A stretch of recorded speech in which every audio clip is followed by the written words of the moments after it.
अपने चंचल मन को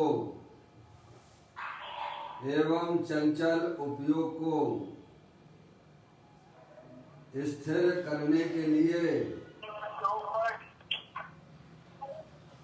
जिनवाणी माता के माध्यम से अपनी वर्तमान ज्ञान की पर्याय में सम्यक वेद ज्ञान उत्पन्न करते हुए शरीर और शरीर से भिन्न जितने भी चेतन अचेतन पदार्थ हैं उनका मुझ भगवान आत्मा से किसी प्रकार का कोई संबंध नहीं है। इस प्रकार से समस्त पर पदार्थों में अपने संबंध की वृत्ति को छोड़ते हुए अंदर जो अखंड ज्ञान ज्योति स्वरूप भगवान आत्मा है उसमें ही वर्तमान पर्याय का संबंध जोड़ते हुए कि मेरा ये भगवान आत्मा सदा काल शरीर आदि पर पदार्थों से भिन्न प्रकट अखंड ज्ञान ज्योति स्वरूप है। ऐसा अपने आप को जानो और ऐसा ही अनुभव करो कि वर्तमान में ही मेरा ये भगवान आत्मा शरीर आदि पर पदार्थों से भिन्न प्रकट अखंड ज्ञान ज्योति स्वरूप है।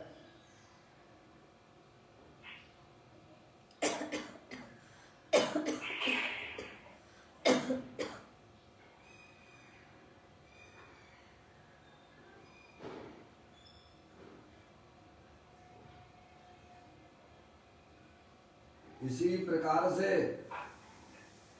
संसार अवस्था में आत्मा की पर्याय में जो विविध प्रकार के पुण्य पाप के परिणाम होते हैं वे समस्त भाव पर के लक्ष्य से होने वाले भाव हैं। वे हमारे आत्मा का स्वभाव नहीं है। ऐसे समस्त रागादिक परिणामों में एकत्व बुद्धि, ममत्व बुद्धि, कर्तृत्व बुद्धि, भोक्तृत्व बुद्धि तथा उन रागादिक परिणामों की ज्ञाता बुद्धि को भी छोड़ते हुए अंदर जो अखंड ज्ञान ज्योति स्वरूप भगवान आत्मा है जो कि पूर्ण निराकुलता स्वरूप वाला है, वीतराग आनंद की मूर्ति है, सुख शांति का भंडार है।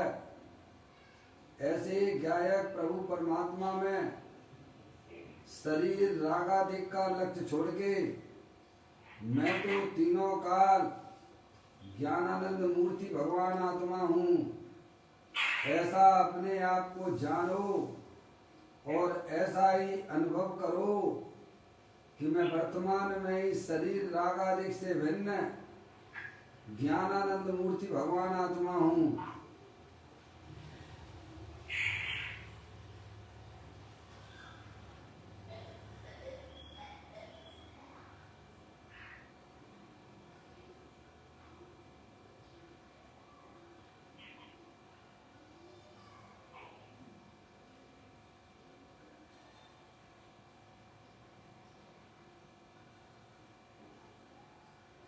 इसी प्रकार से संसार अवस्था में आत्मा की पर्याय में जो पर के लक्ष्य से होने वाला ज्ञान है वह परलक्षी ज्ञान भी हमारे आत्मा का स्वभाव नहीं है। वह तो इंद्रिय जनित ज्ञान है। ऐसे समस्त खंड खंड ज्ञान की पर्याय से भी भिन्न अंदर जो अखंड ज्ञान ज्योति स्वरूप भगवान आत्मा है उसमें ही अपनापन स्थापित करो, उसी को ही निज रूप से जानो कि मेरा ये भगवान आत्मा सदा काल शरीर रागादिक परिणतियाँ और परलक्षी ज्ञान की पर्याय से विभिन्न अखंड ज्ञान ज्योति स्वरूप है। ऐसा अपने आप को जानो और ऐसा ही अपने आप को अनुभव करो कि मैं वर्तमान में ही शरीर रागादिक और परलक्षी ज्ञान की पर्याय से विभिन्न अखंड ज्ञान ज्योति स्वरूप भगवान आत्मा हूँ।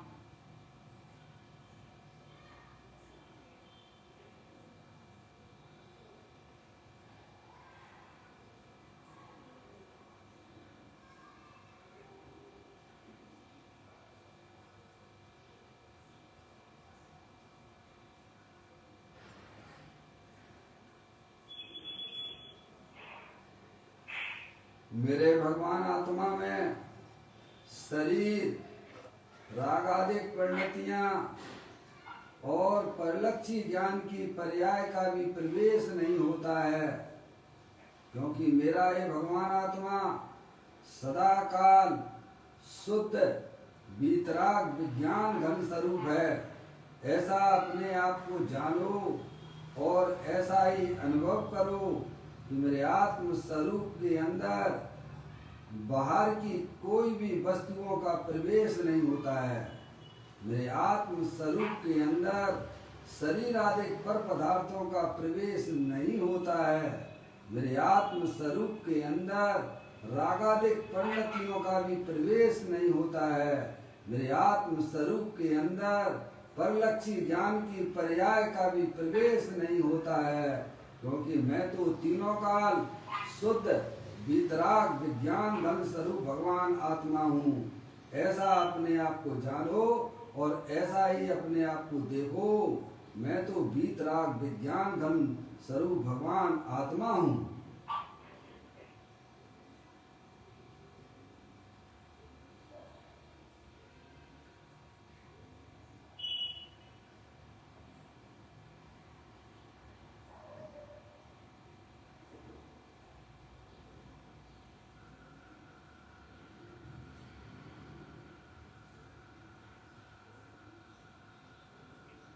द्रव कर्म भाव कर्म नौ कर्म रहित शुद्धात्म स्वरूपो हम। मेरा ये भगवान आत्मा वर्तमान में ज्ञानावरण आदि द्रव कर्म मोह राग देश भाव कर्म शरीर आदि नौ कर्म, इन तीनों कर्मों से रहित मैं तो परम पवित्र शुद्धात्मा हूँ। ऐसा अपने आप को जानो और ऐसा ही अनुभव करो कि मैं वर्तमान में ही परम पवित्र शुद्धात्मा ही हूँ।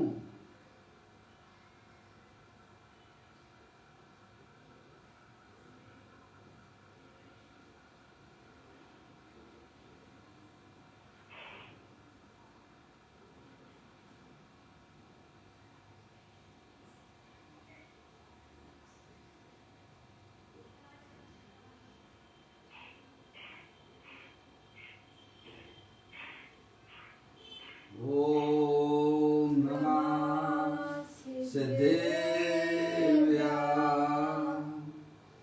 ओम नमः सिद्धेव्या। ओम नमः सिद्धेव्या।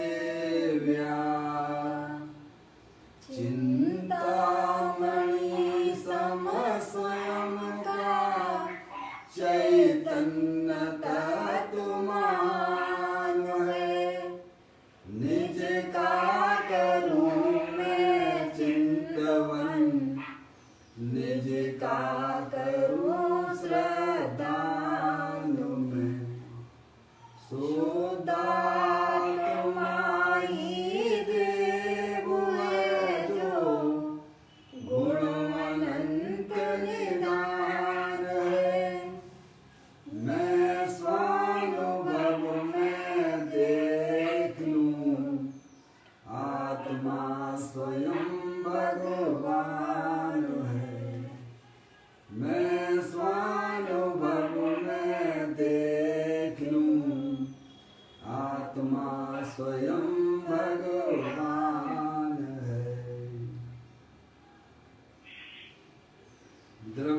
जिनेश्वर और पर्याय दृष्टि जिनेश्वर की चर्चा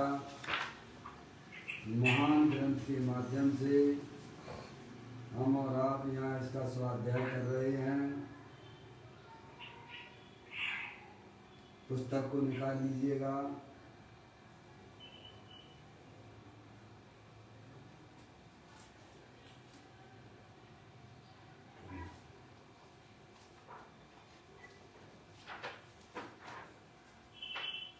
आज का बोल है 764वें नंबर का बोल है, पेज नंबर 175 पर यह बोल आया है। स्वाध्याय प्रारंभ करता हूँ।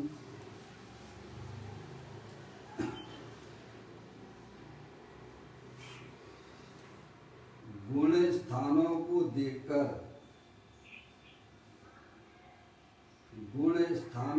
देखकर मुनि को वंदन करता है, परंतु गुण स्थान तो अचेतन है, इसीलिए गुण स्थानों की वंदना वह शरीर की वंदना हो जाती है। वह तो शरीर की है, चैतन्य की स्तुति नहीं है। चैतन्य आत्मा की स्तुति तो अपने अंतरंग में उतरने से होती है। बहुत ही सुंदर बोल है। देखिए भगवान अरिहंत परमात्मा हमें ये बताते हैं कि चैतन्य की स्तुति कैसे होती है। समझेंगे नहीं आप? चैतन्य आत्मा को जाने बिना चैतन्य की स्तुति हो ही नहीं सकती है। समझ में आ गई भैया? और बाहर में अरिहंत परमात्मा की भी स्तुति नहीं हो सकती है, मुनिराजों की भी स्तुति नहीं हो सकती है। समझ गए आप? अपने आत्मा के स्वरूप को पहचाने बिना कोई भी जीव परमार्थ से मुनिराज की स्तुति कर ही नहीं सकता है। अरिहंत परमात्मा की भी स्तुति नहीं कर सकता है। ऐसा आचार्य कुलकुल देव ने समय सार जी के 31वें नंबर की गाथा में कहा है। क्या समझ में आया कि शरीर आदि की स्तुति है वह वास्तव में भगवान के परम औदारिक शरीर है, उसकी जो स्तुति है वह वास्तव में अरिहंत परमात्मा की स्तुति नहीं है। समझ गया? वह तो जड़ की स्तुति है। क्या की है? अरिहंत भगवान का कौन सा गुण स्थान है भाई साहब? 13वां गुण स्थान है। समझ गए नहीं आप? तो वह जो नमस्कार किया जाता है वह वास्तव में परमार्थ में वह उनका नमस्कार नहीं है। शरीर का लक्ष्य करके अरिहंत परमात्मा को जो नमस्कार किया जा रहा है वह वास्तव में वह शरीर की स्तुति है, वो अरिहंत परमात्मा की स्तुति नहीं है। अरिहंत परमात्मा की अगर स्तुति करना है तो सबसे पहले अपने आप को पहचानिए। आत्मा को जाने बिना कोई भी जीव पंच परमेश्वरी की स्तुति कर ही नहीं सकता है। ये बात है भाई साहब। समझ नहीं आप? वो गुण स्थान आदि जो है भाई साहब, वे तो वास्तव में क्या है? पुद्गल के परिणाम है वे। ऐसा आचार्य कुलकुल देव ने गाथा 54-55 में समय सार जी में लिखा है। गुण स्थान वे हैं, वे सब पुद्गल के परिणाम है। समझ आप? तो यहाँ यह बात हमें समझ लेना चाहिए, गुण स्थानों को देखकर मुनि को वंदन करता है, परंतु गुण स्थान तो अचेतन है। क्या है? पुद्गल के परिणाम है ना। 1 से 14 गुण स्थान ऐसा में वे सब पुद्गल के परिणाम है। वो आप जब जाएंगे समय सारथी ग्रंथ को आप पढ़ेंगे तो 54-55 नंबर की गाथा में उसमें बहुत ही सुंदर तरीके से वहाँ यह समझाया गया है कि गुण स्थान जो भी हैं वे सब जो है पुद्गल के परिणाम हैं। तो कहते हैं गुण स्थानों को देखकर मुनि को वंदन करता है, परंतु गुण स्थान तो अचेतन है। छठवां गुण स्थान किसे कहते हैं, सातवां गुण स्थान किसे कहते हैं? आप तो शरीर देख के कैसे में आपने कल्पना कर ली क्या वैसा है कि मेरे से तो अच्छे हैं। ऐसा अच्छे तो जब कहलाएंगे जब हैं वे आत्मा को जानते हो और आत्मा में रमते हो तो मेरे से अच्छे हैं। उन्होंने आप केवल भारी प्रदर्शन से समझे भारी अपन तो अपना लेवल नापने का कितना है, अपने ज्ञान का जो लेवल है मुनराजों को या संसारी जीवों को नापने का प्रमाण हमारे पास में क्या है? भाई अपन लोग जो है कपड़े पहने हुए हैं, बेकायदे निर्वस्त हैं, कुछ खाना पीना नहीं है उनको, एक ही टाइम भोजन करते हैं, विकल्प आता है। अपना थर्मामीटर क्या है? इन मुनराजों को पहचानने का हमारे पास थर्मामीटर क्या है बताइए आप? या अपन तो भाई साहब अपन से तो अच्छे हैं, इसीलिए कैसे में इनको अपन नमस्कार करते हैं। अपन अपने आप को ग्रस्त रूप से देखते हैं, शरीर रूप से देखते हैं, तो सामने वाले को भी शरीर रूप से आप देख रहे हो, तो ये तो दृष्टि का दोष है ना। जब तक हमारी दृष्टि का दोष हमारा नहीं निकलता है, तब तक ना तो हम साधु परमेश्वरी को नमस्कार हमारा होता है और ना ही अद्वैत परमात्मा को नमस्कार होता है। ये बात योगेंद्र महाराज ने भी परमात्मा प्रकाश जी में कोई अच्छे सुंदर शब्दों में लिखा है कि इस जीव ने अनादि काल से दो काम नहीं किए। कब से हो भाई साहब आप लोग? हम लोग अनादि से हैं। दो काम इसने नहीं किए, ना ही तो इसने अरिहंत परमात्मा के दर्शन किए हैं और ना ही इसने अपने आत्मा की अनुभूति की है। समझ में आप? क्योंकि आत्मा की अनुभूति का नाम ही वास्तव में अरिहंत परमात्मा के दर्शन है। ऐसी बात है, क्योंकि प्रत्येक आत्मा अरिहंत परमात्मा के समान वीतराग आनंद स्वरूप है। समझिए, उसके अनुभव बिना, उसकी अनुभूति के बिना वह ना तो मुक्त जीवों को जानता है और ना ही वह संसारी जीवों को जानता है। क्या भाई साहब? आत्मा को जाने बिना, आत्मा के अनुभव के बिना वह अज्ञानी जीव ना तो मुक्त जीवों को पहचानता है और ना ही वह संसारी जीवों को पहचानता है। समझ गए आप? और जिसने अपनी आत्मा को जान लिया है उसने मुक्त जीवों को भी पहचान लिया है और उसने संसारी जीवों को भी पहचान लिया है। ऐसी कोई बात है जो रहस्य भरी हुई है। आत्मा को जानने पर वह सबको जान लेता है और आत्मा को नहीं जानने पर वह किसी को भी नहीं जानता है। आप कहोगे भाई साहब मैं संसारी जीवों को तो जानता हूँ। क्या जानते हो आप संसारी जीवों को? बताइए आप। सामने वाला जीव दुखी है तो आपको कैसे मालूम दुखी है? तो आपका जो है मीटर क्या होगा नापने का उसके दुख का, कि भाई साहब उसके पास में संयोग में कुछ भी नहीं है, समझ गए, इसीलिए वो दुखी है। क्या नापोगे आप? थर्मामीटर है। इसके बाद लाड़ी नहीं है, गाड़ी नहीं है, कुछ भी नहीं है, ऐसे समय खाने के लिए रोटी नहीं है, तो ये जीव दुखी है। क्या नापोगे? वो थोड़ा सा आगे बढ़ोगे और थोड़ा सा आगे बढ़ोगे तो आप जो है कैसे हम कहेंगे भाई साहब इसके शरीर में बीमारी है इसीलिए जीव दुखी है। बताइए आप। जबकि अरिहंत परमात्मा कहते हैं कि संयोग चाहे कम हो अथवा ज़्यादा हो वह आत्मा के लिए दुख का कारण बिल्कुल भी नहीं है। उससे आत्मा को ना तो दुख है और ना आत्मा को उससे सुख है। एक बात, शरीर में कैसा भी भयंकर रोग हो जाए वह आत्मा के लिए ना तो दुखकारी है और ना सुखकारी है। बताइए, सुखकारी तो होने का प्रश्न ही नहीं। समझ रहे आप? तो हमारा जो मीटर नापने का है संसारी जीवों को वो कैसे है? संयोगों से है ना। हमारे मुनराज हैं, बोलो सुखी है कि दुखी है? आपको लगता है कि वे सुखी है? क्या क्या बोले आप?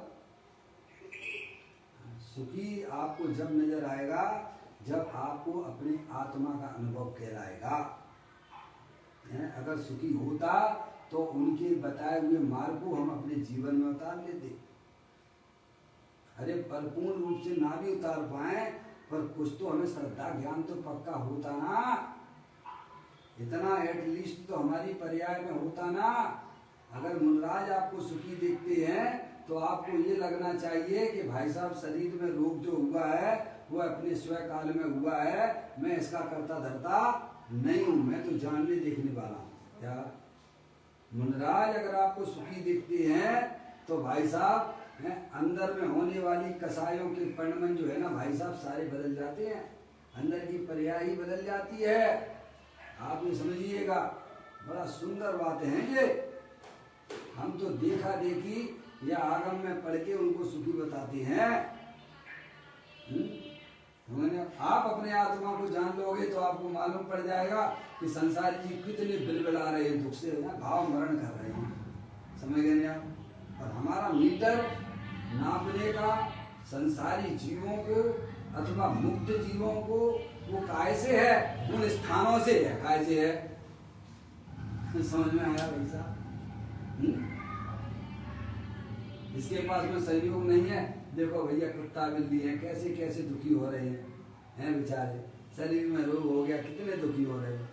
जबकि शरीर में रोग होना क्या होता है? दुख का कारण है क्या? अरे शरीर को अपना माने बैठा हुआ है वो दुख का कारण है। अब ये कौन समझे? जिसे अपने आत्मा का ज्ञान है, जिसे अपने आत्मा का श्रद्धान है, उसे मुक्त जीवों का भी ज्ञान रहता है और संसारी जीवों का भी ज्ञान है। समझ में आया भाई साहब? हमारा जो मीटर है वह बाहर से नापने का है जो कि बिल्कुल झूठा है। क्या है साहब? बिल्कुल एकदम झूठा है।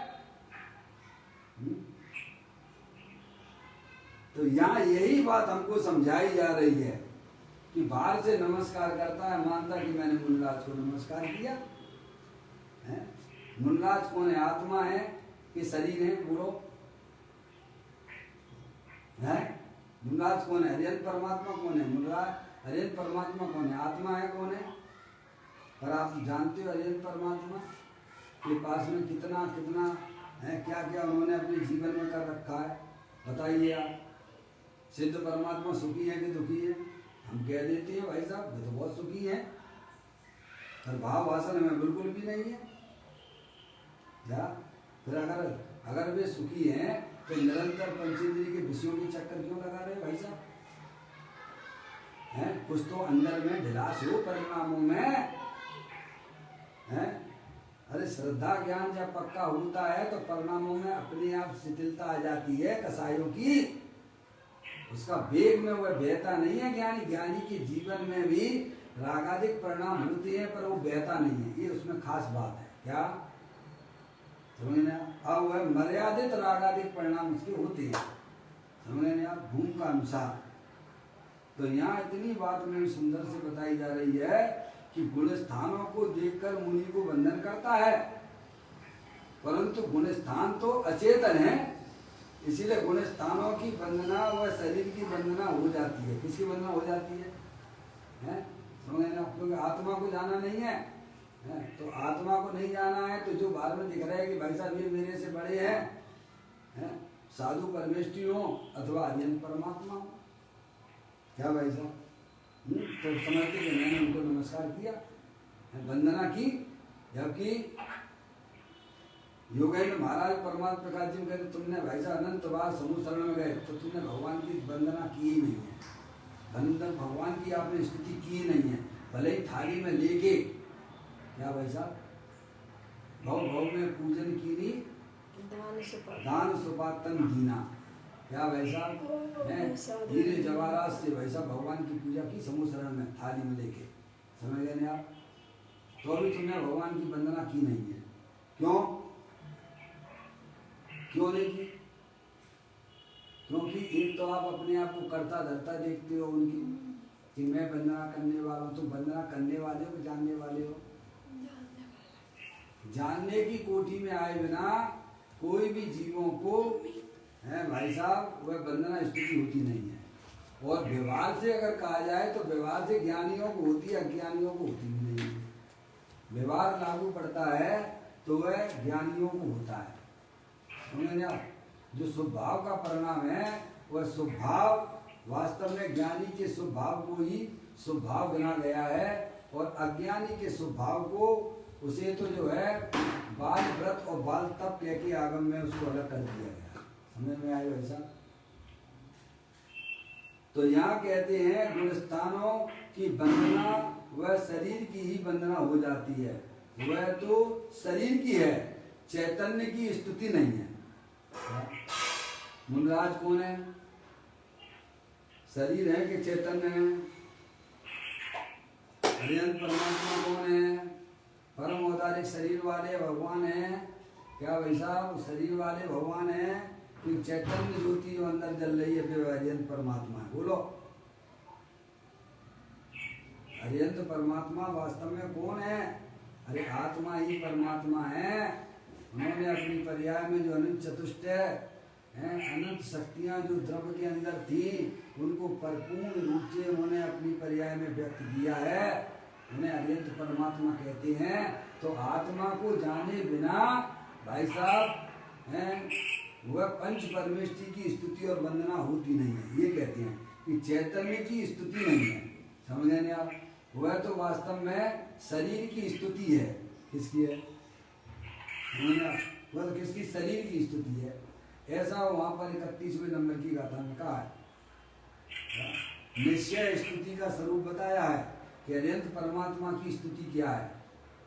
जहाँ ये गायक शंकर दोष दूर हो जाता है, द्रविंद्री भाव इंद्री और इंद्रियों के विषयों से भिन्न होता हुआ जब ये आत्मा जब यह पर्याय आत्मा की अपने गायक स्वरूप भगवान आत्मा रूप से देखती है तब वह अरिहंत परमात्मा की स्तुति कहलाती है, तब वह साधु परमेष्टि की स्तुति कहलाती है। अपने आत्मा में आए बिना भाई साहब किसी भी पंच परमेष्टि की स्तुति नहीं होती है। ये यहाँ लिखा हुआ देखो, चैतन्य की स्तुति नहीं है, वह तो शरीर की स्तुति है। चैतन्य आत्मा की स्तुति तो अपने अंतर में उतरने से होती है। किसमें होती है?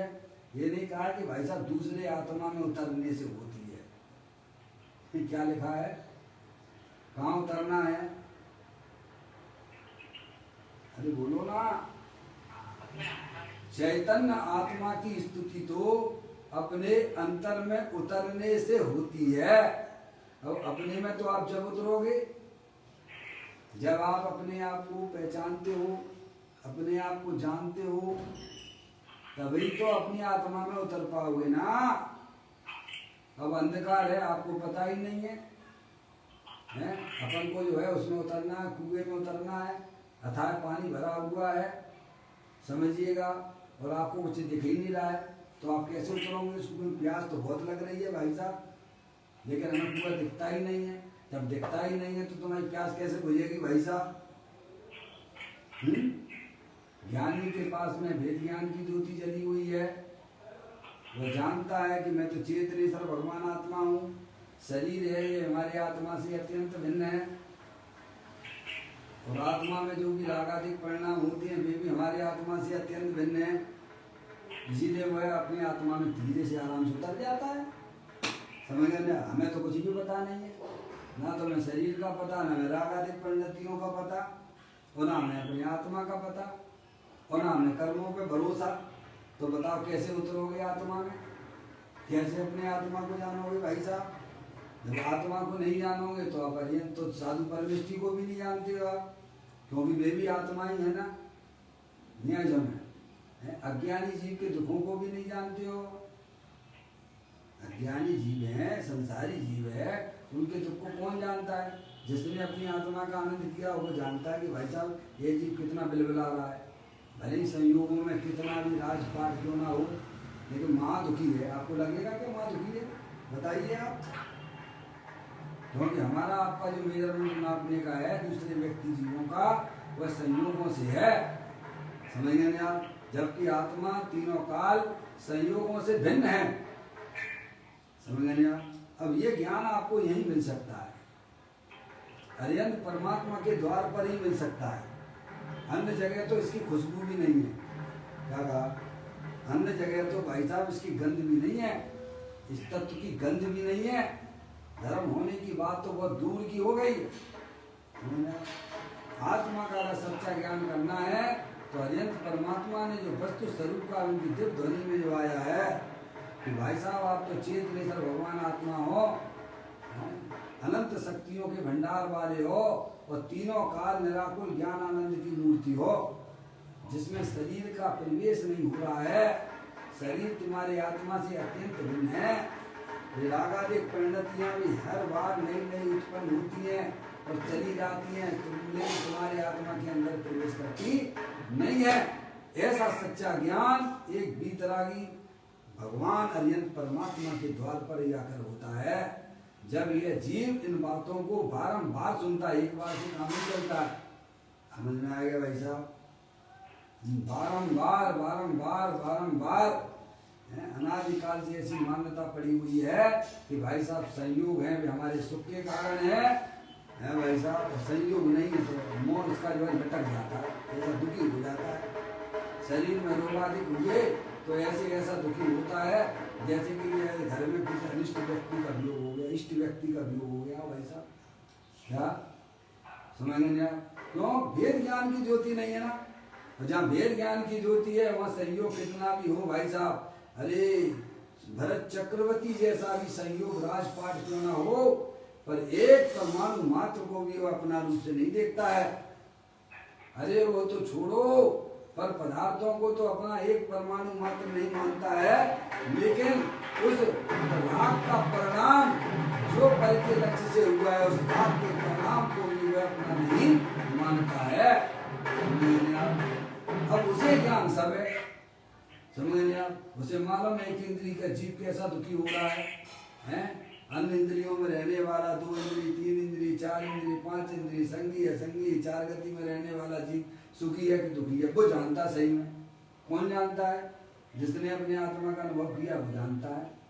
जिसे आत्मा का ज्ञान ही नहीं है, जिसे आत्मा का श्रद्धान ही नहीं है, ना तो वह साधु परमेष्टि को जानता है, न अर्यंत परमात्मा को जानता है, न सिद्ध परमात्मा को जानता है।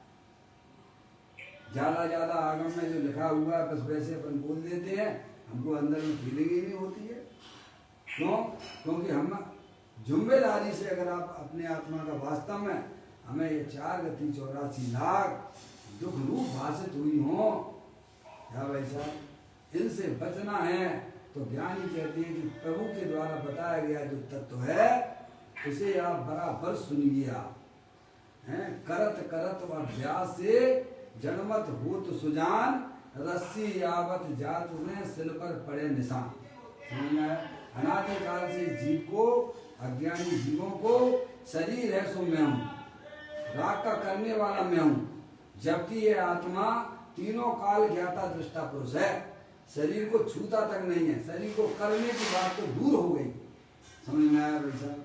राग को कर नहीं सकता है, फिर भी कर्तव्य बुद्धि का इतना भूत इसके ऊपर सवार है भाई साहब, कैसे इसका कल्याण होगा? ज्ञानी जानते हैं कि यह जीव संयोग कितना भी लंबा चौड़ा भारी क्यों ना हो, खूब ढेर लगे हो संयोगों के, समझ गए आप, लेकिन उसको अपना जानना है, अपना मानना है, उसका लक्ष्य कर रहा है, इसलिए निरंतर इसके परिणामों में भाव मरण हो रहा है। उस भाव मरण को मैटने के लिए तो ये बीतरागी तत्व ही है। कहते हैं जिनवर कथित तत्व अभ्यास करीजिए, संशय विभ्रम मोह त्याग आपो लीजिए। तो कहते हैं कि चैतन्य की स्तुति नहीं है। बाहर में जो मुनराज आदि अर्यंत परमात्मा को जो हम नमस्कार आदि करते हैं वह वास्तव में वो अर्यंत परमात्मा और साधु परमेष्टि की स्तुति नहीं है। समझ नहीं आप? वो कहते चेतन, चेतन है ना। अर्यंत परमात्मा कौन है भाई साहब? शरीर है कि चेतन है? साधु परमेष्टि कौन है? चेतन है कि जरा शरीर है? वो तो शरीर की स्तुति है। समझ नहीं आप पढ़िए, समय सार जी को पढ़िए, आपको 26 मिनट गाथा से सब आप वहाँ सब आपको सब मिल जाएगा जानकारी आपको। क्या निश्चय स्तुति तो ये है कि अपने आत्मा को जो जानता है, द्रव इंद्री भाव इंद्री और उनके जो विषय उनसे भिन्न अपने अपने आत्मा को जानता है, वही वास्तव में चैतन्य की स्तुति कहलाती है और वही वास्तव में अनंत परमात्मा की स्तुति कहलाती है। अब बताइए, अब आपको ऐसी स्तुति करना हो तो भाई साहब अपने आत्मा को पहचानिएगा, है? भगवान की भक्ति करने का आपका परिणाम बहुत होता है, अच्छी बात है, होना भी चाहिए, समझने में आप। लेकिन आप जो है डायरेक्ट भगवान की भक्ति कर ही नहीं सकते हो, समझने में। आत्मा को जाने बिना कोई भी जीव भगवान की भक्ति वंदना आदि नहीं कर सकता है, समझ में। भगवान को अगर भक्ति पूजा करने का तुम्हें अगर भाव है तो अपने चैतन्य स्वरूपी भगवान आत्मा को जानो, क्योंकि वह भगवान आत्मा स्वयं जिन स्वरूप है। घट घट अंतर जिन बसे, घट घट अंतर जैन, मत मदरा के पान से मत वाला समझे। क्या कहा भाई साहब? सच्चा ज्ञान कीजिए ना, क्या दिक्कत आ रही है इसमें? कौन से आपके रुपए पैसा लग रहे हैं भाई साहब? सच्चा ज्ञान करने में बताओ आत्मा का क्या जाता है? कुछ भी नहीं जाता है, और आपकी अज्ञानता भाई साहब मुफ्त में दूर हो जाती है, समझ में। स्वाध्यायी परम तप है।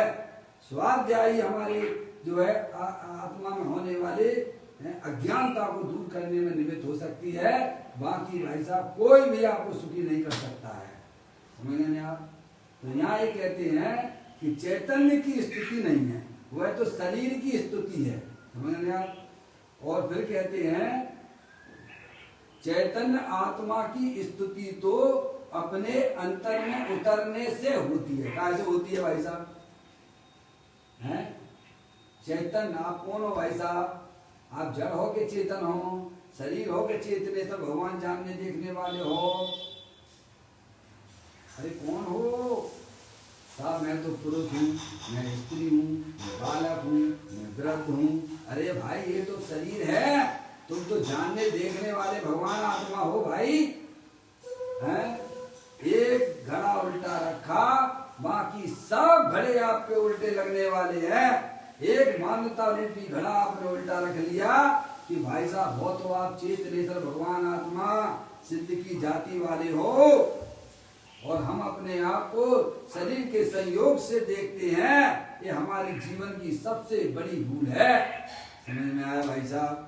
इस भूल को भाई साहब यहाँ माँ जन्मानी माता के द्वारा वह भूल दूर होती है, समझ में आई? तो कहते हैं चैतन्य आत्मा की स्तुति तो अपने अंतर में उतरने से होती है। कैसे होती है?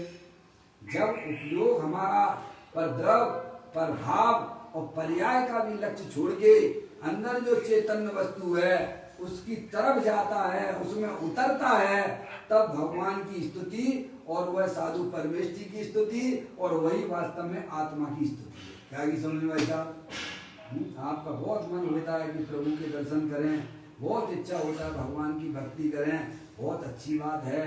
पाप से बचने के लिए पर परमात्माओं की स्तुतियाँ हुआ करती हैं, पर वह समझना वह परमार्थ में परमात्मा की स्तुति नहीं है। अगर आपको परमात्मा की स्तुति करना है तो अपने आत्मा को आपको समझना ही पड़ेगा, है भाई साहब?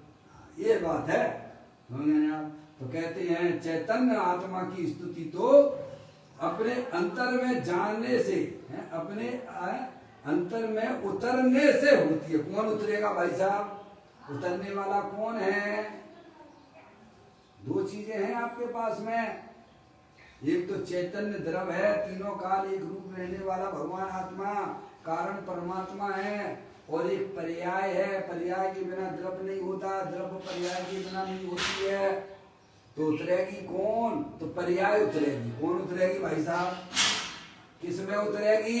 अपने त्रिकालिक ध्रुव भगवान आत्मा के अंदर उतरेगी।